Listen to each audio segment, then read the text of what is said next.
Get groceries delivered to your door in as fast as an hour with Instacart. They handpick fresh groceries from your local store and let you shop multiple stores in a single order. Use our link to get free delivery on your first order over $35. Just visit cart.simpsonsiblings.com or check out the link in the description. Hey everyone, I'm Sari. And I'm Sean. And we're the Simpson siblings. We've been watching The Simpsons pretty much forever. And we talk about it all the time. So today's episode that we're talking about is Simpson Tide. This is Season 9, Episode 19. It originally aired March 29th, 1998. It was directed by Milton Gray and written by Joshua Sternin and Jeffrey Ventimiglia. And we have the episode opening with the chalkboard scene with Bart saying, "My butt does not deserve a website." Which it might. I don't know. I mean, back then, websites were like the new big thing. All text and like little tiny graphics. Oh, yeah. The little flashing text. Oh, my God. And then we have the couch gag where it's kind of the imitation of Rocky and Bullwinkle. I loved that I remember so liking this one. much. And I was thinking, too, that like kids watching this show now are going to be like, what's that a reference to? What's this all about? Mm-hmm. But then even back then, Rocky and Bullwinkle was old. Yeah, but we watched it a bit. Like Yeah. Saturday morning cartoons, it was that odd transition where they had older stuff still. Oh, yeah. So, yeah, and like they brought back Looney Tunes and stuff for all that. Yeah. So we get it, but... Oh, yes. We're so much better. Being facetious, of course. All right, so we got our guest stars. We've got Rod Steiger as Captain Tonnille and Bob Denver as himself. All right, so this episode starts out pretty weird, kind of on a thing that it never references again, where Homer is being accused of eating most of the planet of the donuts. I thought this was funny, too, because Homer always seems to go back to, like, you know, monkeys and apes, and, you know, he's always laughing about them, and donuts. Like, this is just, like, a perfect Homer dream. It's everything that's him. It's Planet of the Apes with donuts. Exactly. Yep. And it's not really mentioned again in the rest of the episode. It does sort of serve as a catalyst for him to put the last donut in the nuclear reactor. Which there's a tray in the kitchen to drop something into the reactor. Yeah, I don't know. It just works. Homer's fired because it starts a huge fire. And he has this whole gag where he says, "It's my first day." And I love that Mr. Burns doesn't catch that at first because he doesn't know who he is. Yeah. We're going to keep going with that gag. Well, and then also at the beginning of the scene when Lenny shakes him, he says, "Wake up. It's time for our coffee break." Oh, yeah. I didn't think about that. He's sleeping and it's time for break. Yep. Don't want to miss that. And we have the callback to the guy with the big hand. Yeah. Oh, I never thought about that. Because when he's writing on his hand. Was it this where guys are walking back and forth trying to remember lines and he's got like a whole paragraph? Yep. It was when Homer was going to tell Mindy that he didn't want to be in a relationship with her or anything. Oh, yeah. Yeah, and then he passes by. He's like, "I'm tired of people talking about my big hand." So he's still there. So Homer gets actually fired, and he's watching the blaxploitation theater, and I absolutely lost it at Lunch Black of Bloat Your Blame or whatever it was. All the names. Oh man, because we learned about a lot of those at film school. Those old those they were like about in the 70s, and the Lunch Black of Bloat Your Blame. They have to change every single word. Oh man, and at the end of the day, if someone says something in a funny voice or way, that's all it takes to crack me up sometimes. Oh yeah, especially when it just comes all out of left field. You're not expecting it. I also noticed Lisa in this scene reading Junior Skeptic magazine. Yeah, which is... I didn't notice that before, but even like her eyes when she's reading it, her eyes just have this like blank like ooh stare to them. Yeah. Oh man. And then of course we have the ad for the Naval Reserve. And it's America's 17th line of defense. Yep, I wrote that down as well. And the part, I can't remember. We went through this before. Are we allowed to say the A word? You know what? I don't know. Because I really want to. And you all probably know the quote. If you know this episode, you're drunk off your A. Well, I love when they describe the 17th Line of Defense. It's between the Mississippi National Guard and the League of Women's Voters. Yes. Oh, that is fantastic. Oh, man. And then, so Homer goes to sign up, and we get the Just Stamp the Ticket Man, which, if you watch The Real Gyms, look up his video on Just Stamp the Ticket Man, because this weird-looking guy shows up in several different episodes. And he's here signing up Homer, and he talks about that hidden question he's not supposed to see. Well, no, I can kind of make it out. It says, "Are you?" No. No. And he's like, such a nice guy. I wonder if he's gay. We're not allowed to ask. You're not allowed to tell. Homer's so innocent about it. Oh, man. It's a different episode, but he prefers the company of men. Who doesn't? Oh, man. We got to do that one. Yeah, sometime. that's a good one. Yeah. I don't remember the exact context for this, but Homer trying to turn off the clapper light, and they don't have a clapper. Yeah, and Marge just says, "No, we don't have the clapper." And he's like, "Wait for it." He starts clapping, and then just throws it out the window in rage. Oh, yeah. Yep. Oh, man. And I wrote down right here, I've talked before about the JPM, which is jokes per minute, which is something I completely pulled out of my A, which is what I'm going to use for that word now because I don't know if we're allowed to say it. But the JPM in this episode, jokes per minute, so far it is down. It is great. This episode has several lines that are, at least for us, iconic. Yes. And they happen fast, too. It's like there's just funny moment after funny moment. So going on to the next scene, they're in Moe's, and Homer's telling everyone about it. And I love how everyone just, on a whim, drops everything. Moe, Apu, Barney, and they're just like, okay, we're doing this. And it's so absurd that it works. Yeah. Like, do we ever see Apu in Moe's? Besides... No. And both him and Moe have businesses to run. Well, like Moe said, if all of his best paying customers are gone, he's got to watch out after them. Yeah. Oh, yeah. So someone mentioned Just Like the Deer Hunter. And I forgot to look that up. I looked that up, and pretty much that whole scene in the back room is a reference to that movie with Krusty in there and everything. Because I remember that scene seemed so random. But yeah, it's essentially... It's one of those things where you know they're picking on something Yeah. specific, but you don't know what it is. That's what kids are feeling about the Rocky and Bullwinkle gag, but we're feeling it with that. Think about it. It's because we're getting older. That's because we're old. But yet we're not as old to get the reference to Deer Hunter. That's true. We're still not. We're in the sweet spot. Yep.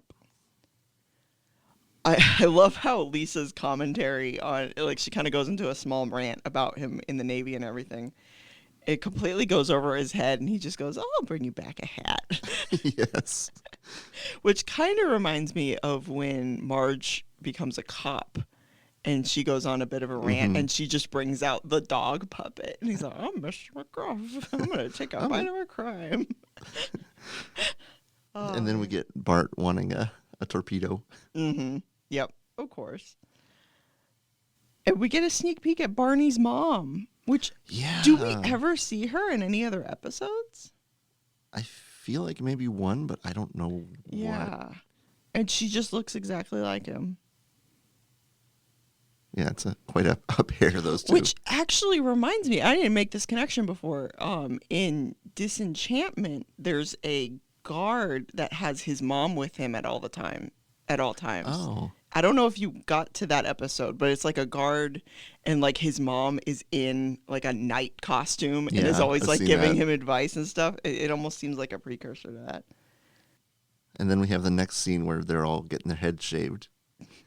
And I just have written down in my notes, Homer Balder, because even though he only has 2 small lines for his hair, he looks way more bald. It's interesting how just little details in a character design can really change that. And his line, "I'm a freak."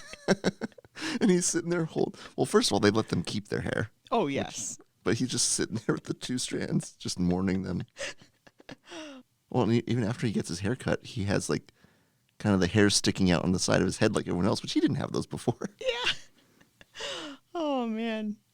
And then his interaction with the drill sergeant, and he is just completely unbreakable.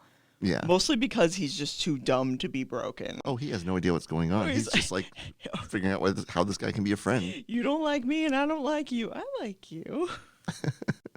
All right. You like me, I don't like you. We learned he was unbreakable previously from the boxing episode. So he is both physically and mentally unbreakable. He is a force to be reckoned with. I don't know about mentally unbreakable, just maybe not mentally aware that anything's happening to him. It's like his brain is so soft. It's like how you can't punch a sponge and have it break in half. It just kind of, it's so squishy. It's a good analogy for Homer. Yeah.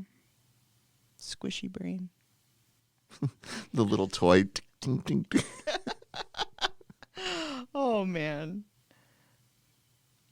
All right, so then we have Milhouse showing up with the earring.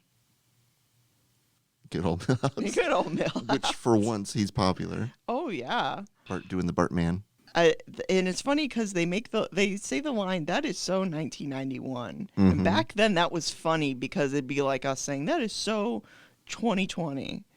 But back then, well, maybe earlier than that. That is so 2015. But back then, it would have been weird to say that's so 1991. But now you would actually say that. Yeah. Which is interesting. And I love how Bart hates the idea of having an earring and then just completely changes his opinion on it so quickly. Mm-hmm. And it's so transparent that what his brain is going through. Bart. And Milhouse is so proud of the earring, too. Mm-hmm. Mm-hmm. Yeah. And we got the whole scene with Homer in his outfit with Marge. And Marge likes her men in costumes. She does. Because I remember the whole Mr. Plow thing as well. Mm-hmm. Mr. Plow. The whole permission to come aboard. Oh, my God. That's so ridiculous. Boy, Homer. Oh, Homer. Now, I have a bit of an anecdote with the Starbucks scene. Because we have a mall near us.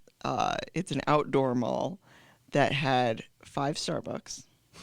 Because there was one in the mall, there was one in the Barnes & Noble, there was one in the Albertsons, there was one in the Target, and there was one across the street.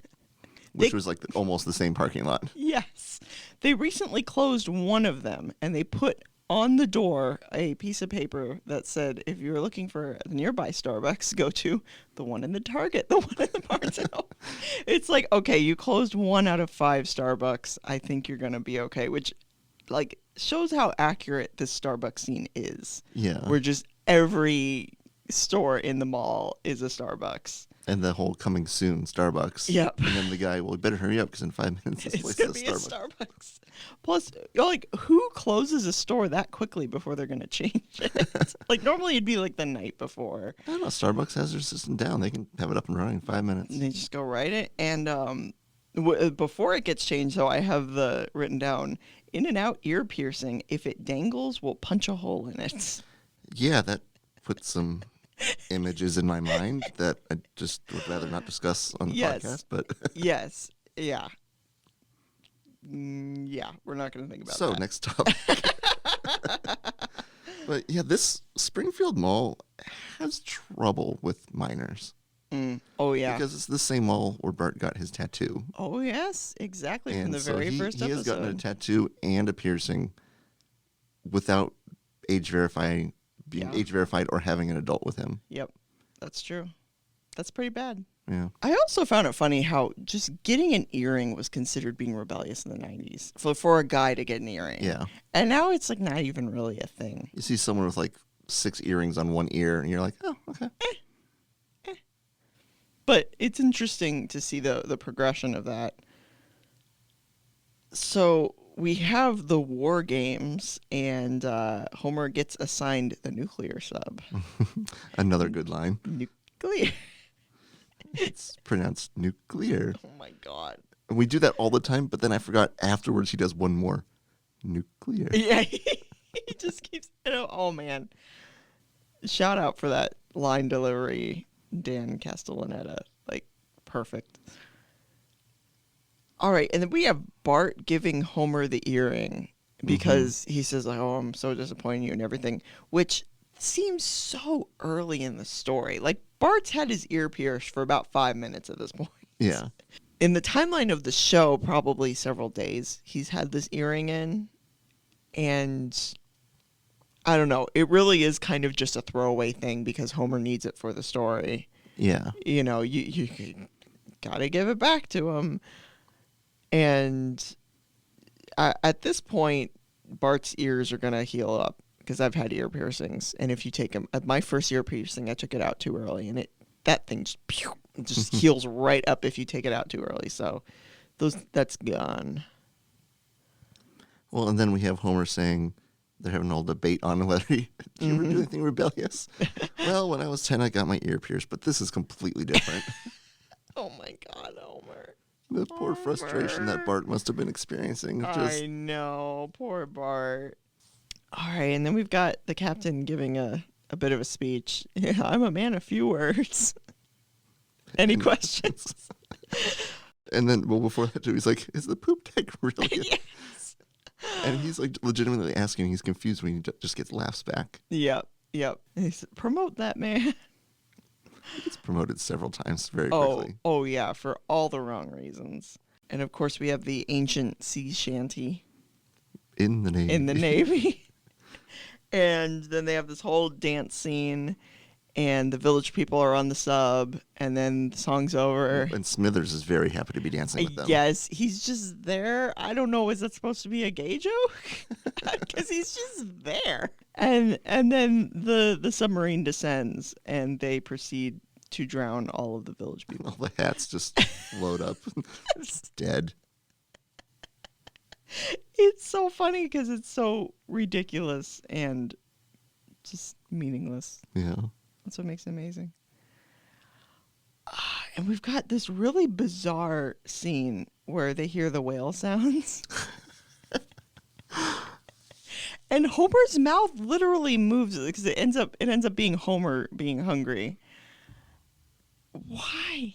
Yeah, when he talks about the whale sounds when they're hungry, he makes that noise and he does it again. And it just sounds really bizarre. It's like if I just opened my mouth and a whale sound came out, like a perfect whale sound. Everyone would react to that. But it also sounds like it's coming from a distance. Yeah. What? That's a very random throwaway joke that, yes. It's fun to laugh at, but wasn't quite crucial to the story. It's more just almost unsettling and odd than it is funny. Well, the way he's like, the camera angle, it's like he's looking down on the camera and his eyes are looking down like very creepily.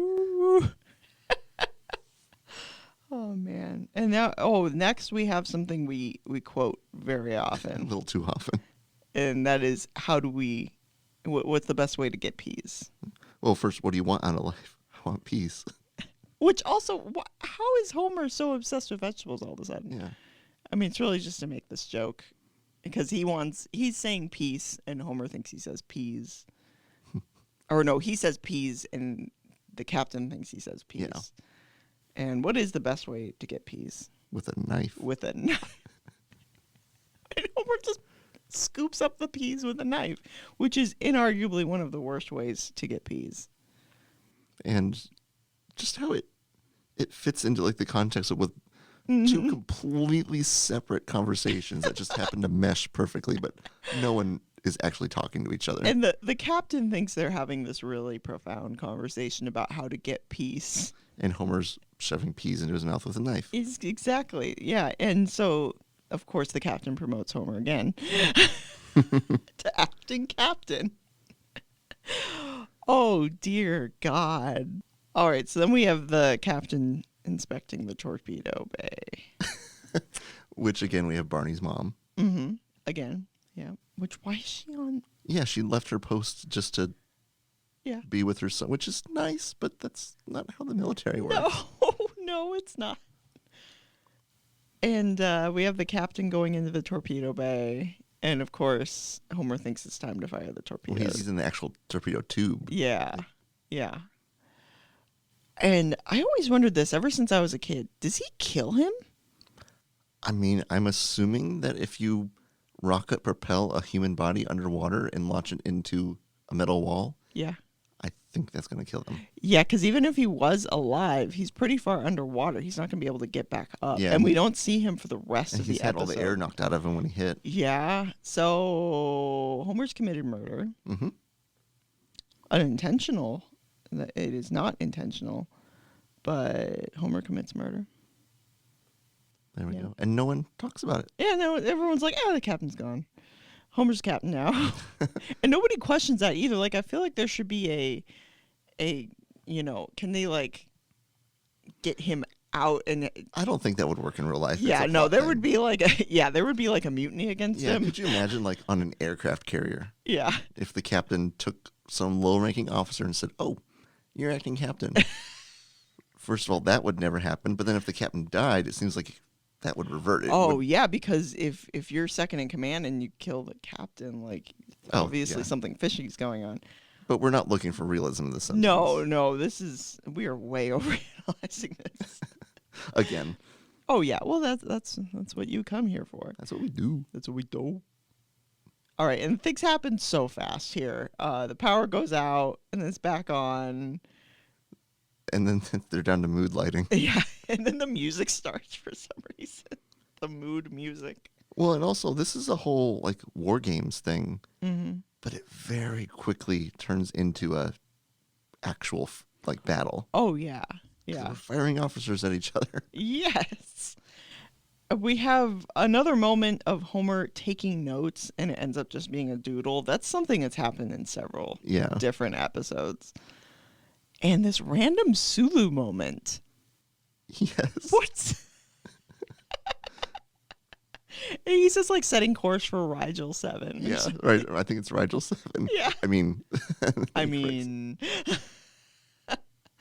which, between him and Leonard Nimoy in the monorail episode where he actually beams out at the end. Yep. But you didn't do anything, Mr. Nimoy. Didn't I? And then he beams out. So there's legit canon Star Trek characters. So in the assuming Simpsons is real life, Star Trek is real. Yes. Yeah, of course, obviously. And then, of course, we have the fact that The Simpsons and Futurama are in the same universe because they crossed over, Oh, I know we're going to move on to the next scene, but I wanted to bring up everyone thinking about their loved ones. Oh, yeah. And we have Moe's cat. Yeah. We never really see much of Moe's cat. No, but he loves that cat. He loves it. You know what? We do see it in the, you remember the one where Marge has like a radio show where she helps people? Oh, the Listen Lady. Yeah, Listen Lady. And he's Yo, like, Listen Lady. and I remember here, there's a part where he's like talking to her and the cat meows in the background. He's like, yeah, I'm getting to it. Because it's like a... Oh, this is going to be a good episode. Oh, yeah. And I got a good way to tie this in. Just like us, Homer goes completely off course. Well done. Yeah. Yep. And ends up going into Russian waters. Very quickly, too. Yeah, very quickly. Also, can we pinpoint where Springfield is based on that map? I didn't look at it too closely.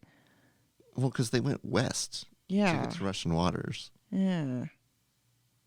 But it wasn't that far away. No.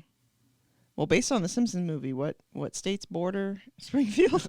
I have to remember at 5 I know corners. one of them was Kentucky. And it was like California and Kentucky, which like doesn't make any sense. Oh, man. So then we get another one of the great Homer stock photos. They always have bad file photos for him. Mm-hmm. And they have the one where Homer's in like a Russian communist outfit with the coat and everything and the hat.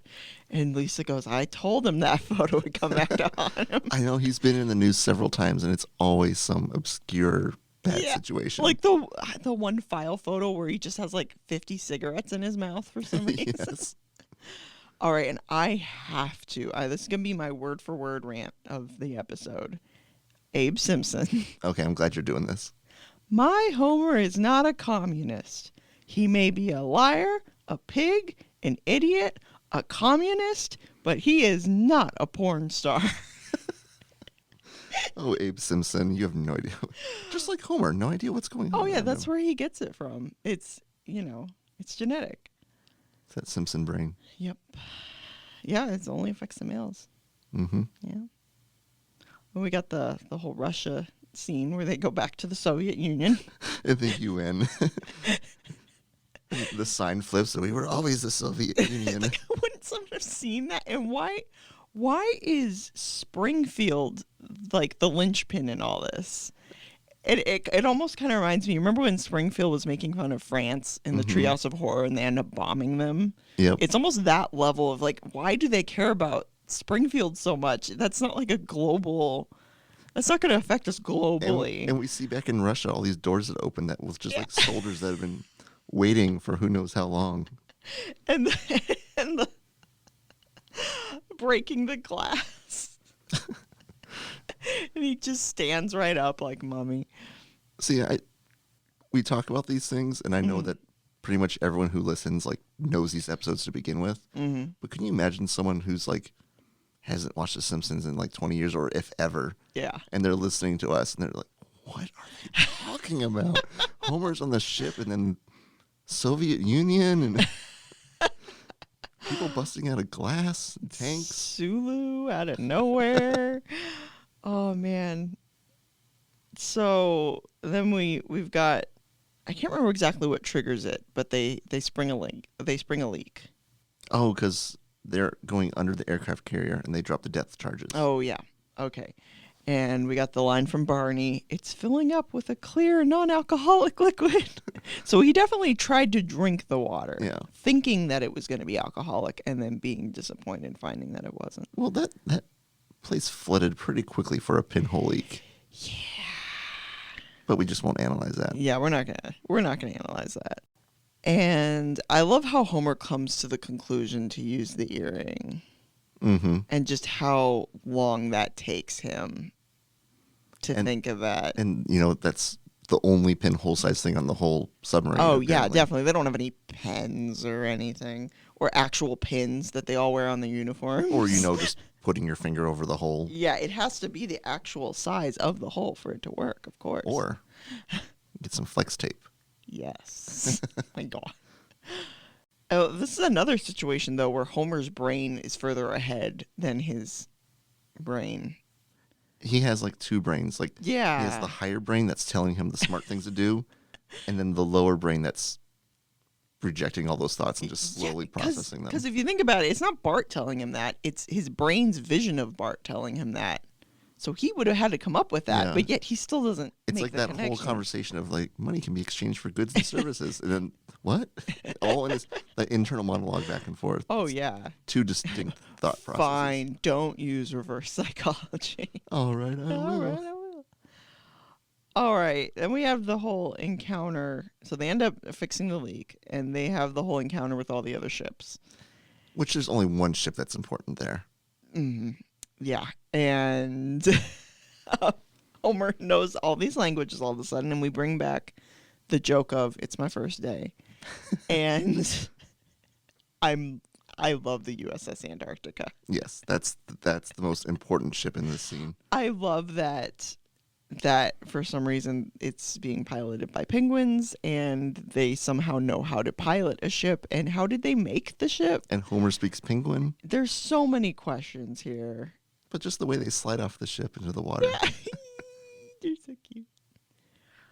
All right, and such a great line from Marge. "A dishonorable discharge. It's the best we could have hoped for." And she says it non-ironically, just... It's what she expected. It's what she expected, and she's proud of him for it. Well, like they said, you can't spell dishonorable Without honorable. Exactly. Exactly. I mean, there's some more scenes, but like they started off that things are just slowly starting to go back to normal. Yep. And they never explain how he gets his job back. No, they don't. He just gets it back somehow by the beginning of the next episode. Maybe he shows up and says it's his first day. Hey, that would have been hilarious. That would have been perfect. That would have been great. Going in for a job interview, and Smithers is questioning, like, "What are you doing here?" And Homer he's like, says, "It's my first day." My first day. And Mr. Burns just believes him. Oh man, I feel like this episode, it doesn't have a lot of emotional substance, but it is chock full of great jokes. Yeah, lots of lines that we Oh quote yeah. all the time, just in this Yeah. one episode. Yeah, yeah. And Bart never wears an earring again. He never gets it re-pierced. No. Well, none of No. the other kids do too. Maybe it was just a It was week-long just a fad. passing fad, like the yo-yo. Well, maybe like everyone else's parents had pinhole links. Oh They yeah, needed plugged yeah. and- You just need to plug it. That's the best solution. Yep. All right, so that was our episode on Simpson Tide. Next time we will be talking about Homer versus the 18th Amendment, Season 8, Episode 18. Watch the episode before you listen to get the full experience. Until then, bye everybody.